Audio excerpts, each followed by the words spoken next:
Good morning everybody. मैं ललित किशोर शर्मा आप सभी का समस्त क्लास सेट में हार्दिक स्वागत करता हूँ। हम भारतीय संस्कृति पढ़ रहे थे और भारतीय संस्कृति के अंतर्गत हमारा जो टॉपिक था वो चल रहा था विवाह। और विवाह के हमने प्रमुख सिद्धांत, परिभाषाएं और हिंदू विवाह के प्रकार देख लिए थे। आज जो हमारा टॉपिक होगा वह होगा मुस्लिम विवाह।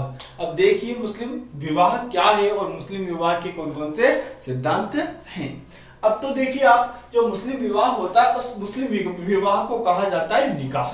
मुस्लिम विवाह को क्या कहा जाता है? निकाह। और निकाह क्या है? एक अरबी भाषा का शब्द है जिसका जो अर्थ होता है वह अर्थ होता है स्त्री व पुरुष का विधायी अर्थात कानूनी समागम, संबंध, वही क्या कहलाता है? निकाह। और यही हिंदू धर्म के विवाह का भी यही सिद्धांत है और यही अर्थ है। मुस्लिम का भी यही अर्थ है, ईसाई का भी यही अर्थ है और सिख का भी यही अर्थ होता है। तो यहाँ पे हमारा प्रश्न बना कि जो निकाह शब्द है, यह निकाह शब्द कौन सी भाषा का है? तो निकाह शब्द कौन सी भाषा का है? अरबी भाषा का।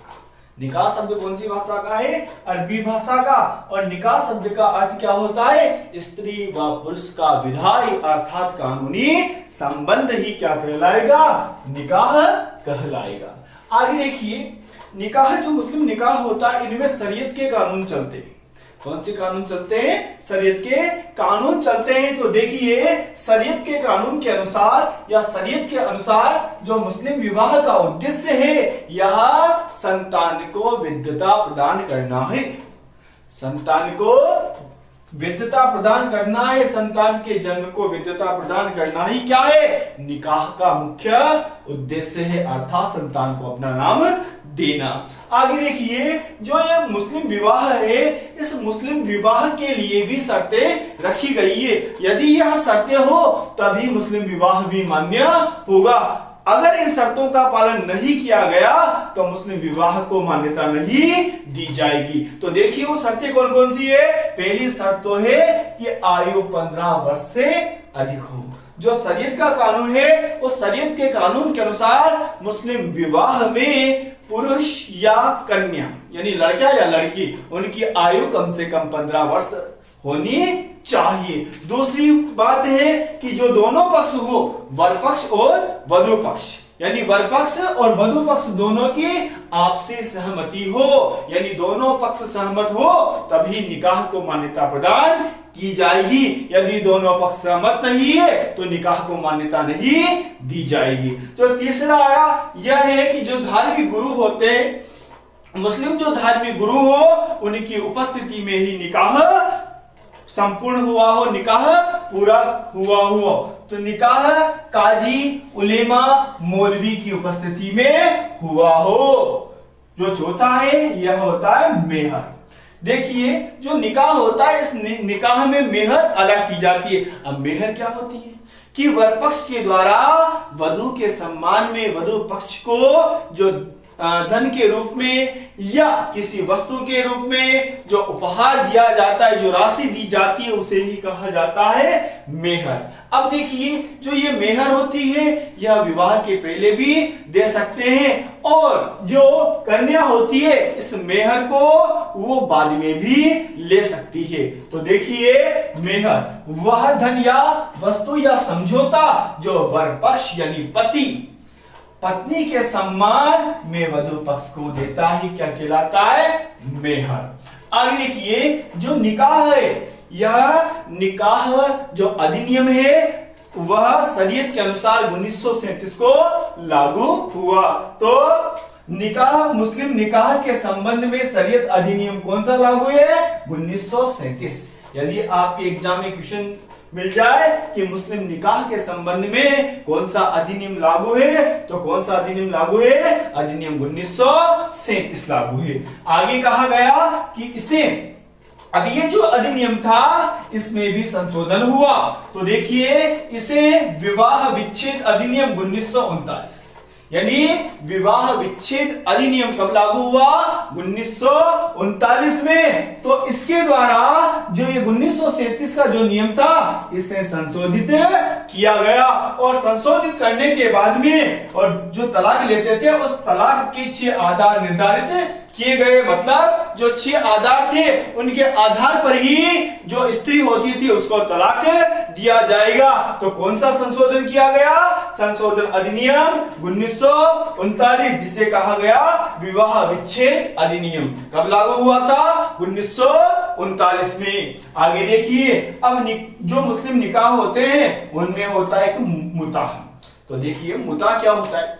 मुस्लिम भी 2 प्रकार के होते हैं, एक होता है शिया और एक होता है सुन्नी। तो जो शिया मुस्लिम होते हैं उन शिया मुस्लिम संप्रदाय में जो अस्थायी विवाह किया जाता है, मतलब अस्थायी विवाह क्या कि संतान उत्पन्न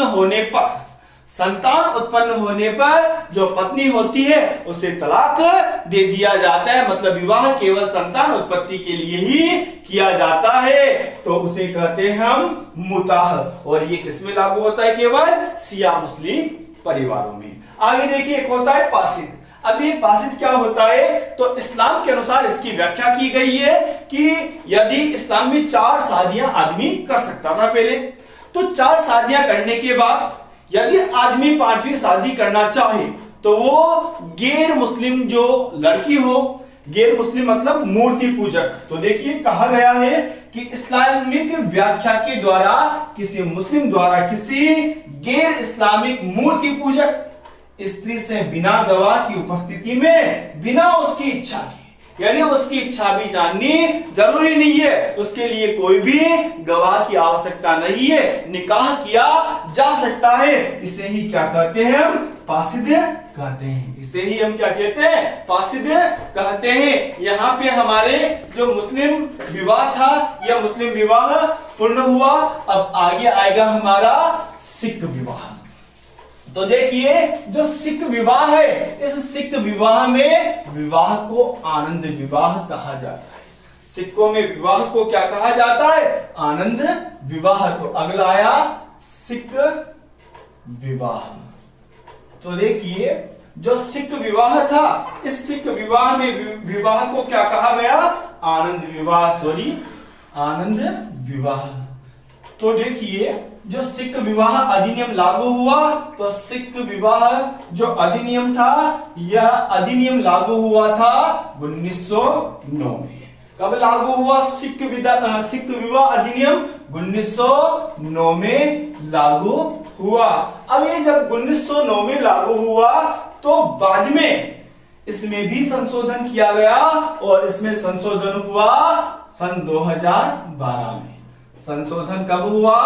2012 में इस सिख विवाह में संशोधन हुआ, और संशोधन होने के बाद में सिख विवाह को क्या कहा जाने लगा? आनंद विवाह कहा गया। कौन सा विवाह कहा गया? आनंद विवाह कहा गया। यदि आपको एग्जाम में यह मिले कि आनंद विवाह कौन से धर्म में किया जाता है, तो हम लिख सकते हैं सिख धर्म में आनंद विवाह किया जाता है। कौन से धर्म में करते हैं? सिख धर्म में। अब देखिए जो सिख धर्म है इसमें जब विवाह के समय जो फेरे लेते हैं तो उन फेरों को क्या कहा जाता है? लवान, यानी फेरे को इसमें क्या कहते हैं? लवान कहते हैं। और इन लवान की संख्या अर्थात फेरों की संख्या, जो इस सिख विवाह है इसमें फेरों की संख्या बताई गई है 4। कितनी बताई गई है? 4। तो यहाँ पे हमारा एक सिख विवाह हुआ। सिख विवाह अधिनियम 1909, इसे संशोधन किया गया 2012 में, और नाम क्या दिया गया? आनंद विवाह। सिखों में जो फेरे होते हैं उन्हें लवान कहा जाता है, और फेरों की संख्या कितनी है? 4। अब देखिए आगे हम देखेंगे ईसाई विवाह। कौन से विवाह देखेंगे? ईसाई विवाह। तो देखिए आप ईसाई विवाह, जो ईसाई विवाह है यह ईसाई विवाह का अधिनियम सबसे पहले लागू हुआ, यानी सबसे पहले जो अधिनियम लागू ईसाई विवाह। तो देखिए जो ईसाई विवाह अधिनियम था यह ईसाई विवाह अधिनियम सबसे पहले लागू हुआ, और यह लागू हुआ था 1869 ईस्वी में। कब लागू हुआ? 1869 ईस्वी में लागू हुआ। तो देखिए जो ईसाई विवाह है, इस ईसाई विवाह को बाप्टिज्म कहा जाता है। ईसाई विवाह को क्या कहा जाता है? बाप्टिज्म। यानी ईसाई विवाह संस्कार क्या कहलाएगा? बाप्टिज्म। बाप्टिज्म कहलाता है, बाप्टिज्म कहलाता है। और जो ईसाई विवाह होता है यह 4 चरणों में पूर्ण होता है। 4 चरणों में पूर्ण होता है, 4 चरणों में पूर्ण होता है। और 4 चरण कौन कौन से हैं? तो 4 चरणों में पहला आता है मोसी मेज।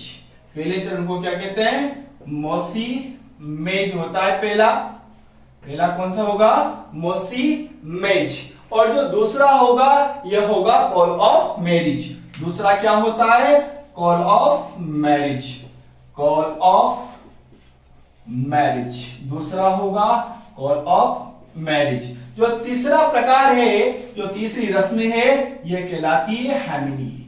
ये क्या कहलाती है? हैमिनी। जो चौथी रस्म है इसमें, यह कहलाती है न्यूपचियस। क्या कहलाती है? न्यूपचियस। ये 4 चरणों में ईसाई विवाह पूर्ण होता है। और ये यहाँ पे हमारे विवाह संस्कार समाप्त हुए। और यदि आपको हमारा यह वीडियो अच्छा लगा हो तो कृपया करके हमारे चैनल को सब्सक्राइब करें और साथ ही साथ बेल आइकन को दबाएं ताकि आपको हमारे जो नए नए वीडियो हैं यह मिल सके। धन्यवाद। जय हिंद।